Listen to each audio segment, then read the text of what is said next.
जय गुरुदेव। और देखिए, आज की वीडियो में मैं आपके लिए बहुत ही ज्यादा इम्पोर्टेंट ऐसा एक टॉपिक आपको बताने वाला हूं कि जो आप लोग समझते हैं ऐसा है नहीं। देखिए, हमारी जो सनातन परंपरा और भारतीय संस्कृति है उसमें एक गुरु दक्षिणा का शब्द आया है। गुरु दक्षिणा का महत्व जो है वो बहुत गहरा और पवित्र माना गया है। गुरु दक्षिणा क्या होती है? गुरु दक्षिणा क्यों दी जाती है? गुरु दक्षिणा में भाई पैसे ही क्यों दिए जाते हैं? कारण क्या है? विस्तार से आज बताऊंगा मैं आपको। ठीक है, इसलिए वीडियो को आप पूरी देखना, अंत तक आपको वीडियो में बने रहना है, क्योंकि जब आप वीडियो पूरी देखेंगे तभी आपको सही मार्गदर्शन मिल पाएगा। देखिए, प्राचीन काल से और अब तक हमारी जो स्थिति बनी हुई है, आपका यह सवाल बहुत ही व्यावहारिक भी है और इस विचारणीय भी है, मतलब कि विचार करने वाला भी है कि आज के समय में हर गुरु को दक्षिणा में पैसे क्यों दिए जाते हैं, या गुरु पैसे ही क्यों मांगते हैं? कारण क्या है इस बात का? देखिए, इस विषय को पूरी तरह समझाने के लिए मैं आपको आध्यात्मिक, ऐतिहासिक और व्यवहारिक जो आज के समय की मांग है उन सभी पहलुओं को ध्यान में रख करके बताऊंगा। कैसे? पहला मैं बताता हूं आपको कि भाई ऐतिहासिक और पौराणिक क्या है, यानी प्राचीन काल में क्या हुआ करता था। देखिए, प्राचीन काल में गुरु परंपरा थी कि जहां गुरु दक्षिणा का स्वरूप जैसा कि आज है केवल धन, वो नहीं था। उस समय गुरु शिष्य से उसकी क्षमता या समाज की भलाई के लिए कुछ मांग सकते थे।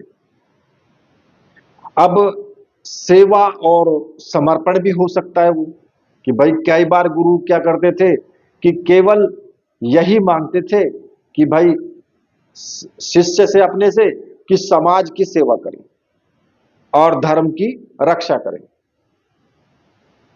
अब यहां पर एक चीज और भी आती है, अंगूठा मांगना। एकलव्य का ये तो प्रतीक था जहां गुरु द्रोणाचार्य ने अपने वचन और व्यवस्था की रक्षा के लिए एकलव्य से उसका अंगूठा मांगा था। इसमें बहुत बड़ा कारण था जो आगे चल करके महाभारत के वक्त में सबके काम आया था। क्योंकि अगर अंगूठा ना मांगा गया होता तो बहुत बड़ी विपत्ति खड़ी हो सकती थी महाभारत के युद्ध में। हो सकता है कि एकलव्य उस वक्त में कौरवों की तरफ से लड़ रहा होता। खैर, वो चीज तो आगे की है। फिर यहां पर आता है एक कि भाई कुछ संविधा मांग लेना, जैसे कि कुछ अनाज गुरुकुल के संचालन के लिए। शिष्य गुरु से जो है अन्न, गाय, भूमि या सूखी लकड़ियां लाकर देते थे। और ये तो अब से लगभग आप मान के चलिए कि 40 साल पहले या 50 साल पहले चले जाइए, 50 साल चले जाइए आप। 50 साल पहले जो आप स्कूलों में, यानी प्राइमरी जो स्कूल हैं सरकारी वाले, वो गांवों में हुआ करते थे। और उन गांवों में जो वहां पर टीचर थे, जो अध्यापक थे, उनको जो बच्चे पढ़ा करते थे तो वो अपने घर से अनाज भी ला करके देते थे, अनाज भी लाते थे, दूध भी लाते थे। और जो स्कूल के लिए जमीन दी गई वो भी सब गांव वालों में से ही किसी ने, जिसके पास अच्छी जमीन थी, उन्होंने वो दान कर दी शिक्षा के लिए। ये तो अब से 50 साल पहले हुआ है। और जो बच्चे हुआ करते थे शिष्य उनके, वो गुरुजी के लिए कोई कुछ लेकर के आता था, कोई कुछ लेकर के आता था। अगर वो स्कूल में वहीं पर रह रहे हैं अध्यापक, तो उनके लिए भोजन पानी की व्यवस्था भी शिष्य ही किया करते थे। तो ये तो अभी 50 साल पहले की बात बता रहा हूं मैं आपको। खैर, उस वक्त में भी ये सभी चीजें गाय, अन्न, भूमि, सूखी लकड़ियां ला करके देते थे, जिससे कि वो अपना पेट भरण करें। ठीक है। अब गुरु की इच्छा की बात जानिए। देखो, भगवान श्री कृष्ण और सुदामा दोनों गुरु संदीपनी जो थे उनके शिष्य थे, और अपने खोए हुए पुत्र को पुनर्जीवित करने के लिए उन्हें गुरु दक्षिणा के रूप में ला करके सौंपा था। मतलब कि जो संदीपनी का जो जो ऋषि थे, उनका जो पुत्र था वो मृत्यु को प्राप्त हो चुका था। उसको भगवान श्री कृष्ण ने पुनर्जीवित करके दोबारा से जीवन दान दे करके और गुरु जी को सौंपा था ला करके। तो अब कोई कहने लगे कि भाई वो तो शिष्य थे और वो तो गुरु थे, तो वह यहां पर ये चीज मैटर नहीं करती है। गुरु मच्छेंद्र नाथ जी का इतना नाम नहीं हुआ जितना गुरु गोरखनाथ जी का हुआ। तो कहने का मतलब मेरा यहां पर यह है कि गुरु दक्षिणा के रूप में उन्होंने ये चीज दी थी कि उनका जो पुत्र था उसको जीवित करके दिया था। तो निष्कर्ष ये निकलता है कि भाई प्राचीन काल से गुरु दक्षिणा का मतलब सिर्फ पैसा नहीं, बल्कि श्रद्धा, सेवा और समर्पण था। अब आधुनिक युग में जो अभी युग चल रहा है, वहां पर ये धन का केंद्र बनना क्यों तय हो गया? भाई ये धन का केंद्र क्यों बना? ये अब यहां पर भी मैं आपको बताता हूं कुछ। जैसे जैसे समय बदला, समाज की व्यवस्थाएं बदल गई। आज के समय में गुरु दक्षिणा के रूप में पैसे मांगने या देने के पीछे कुछ महत्वपूर्ण कारण हैं। अब वो क्या है? पहली बात, अर्थव्यवस्था, यानी कि जीवन यापन की जो कुछ व्यवहारिक चीजें हैं उनके लिए। क्यों? क्योंकि प्राचीन काल में क्या था कि राजा महाराजा गुरुकुलों के लिए भूमि और दान देते थे। जो राजा महाराजा हुआ करते थे, जो गुरुकुल थे, उनके लिए वो जगह भी दिया करते थे और दान भी दिया करते थे, जो कि वहां पर किसी प्रकार की कोई समस्या ना हो, जिसमें गुरु और गुरु का जो परिवार था उसका भरण पोषण भी हो जाता था।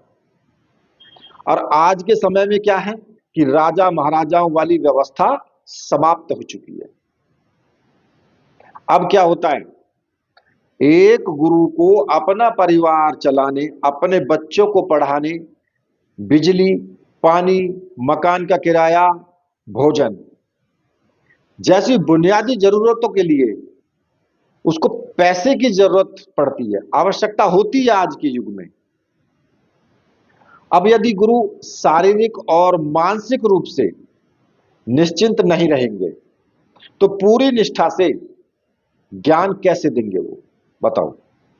इसलिए धन एक माध्यम बन गया है कि भाई उसकी जरूरत है, क्योंकि अब उनका तो मन ये लगा रहेगा कि भाई मेरे बच्चों का नहीं हुआ, उनको कपड़ा नहीं है, उनको खाना नहीं है, कमरे का किराया जाना है, बिजली का बिल जाना है। तो अब गुरु क्या करेगा? गुरु का माइंड तो वहीं अटका रहेगा, वो तुम्हें शिक्षा क्या देगा?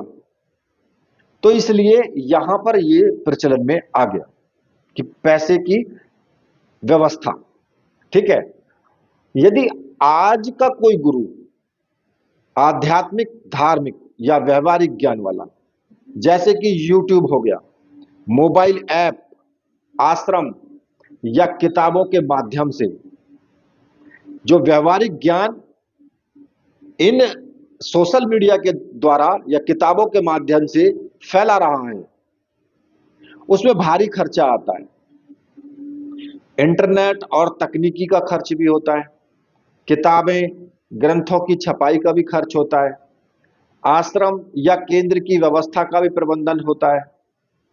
मतलब कि इन सभी चीजों को सुचारू रूप से चलाने के लिए पैसे की जरूरत अनिवार्य है। अब बात आती है कि भाई पुराने समय में लोग गाय, अनाज, कपड़ा, इन सब का तो ठीक है कर लेते थे, लेकिन आज के युग में पैसे का ही एकमात्र एक ऐसा साधन बचा है।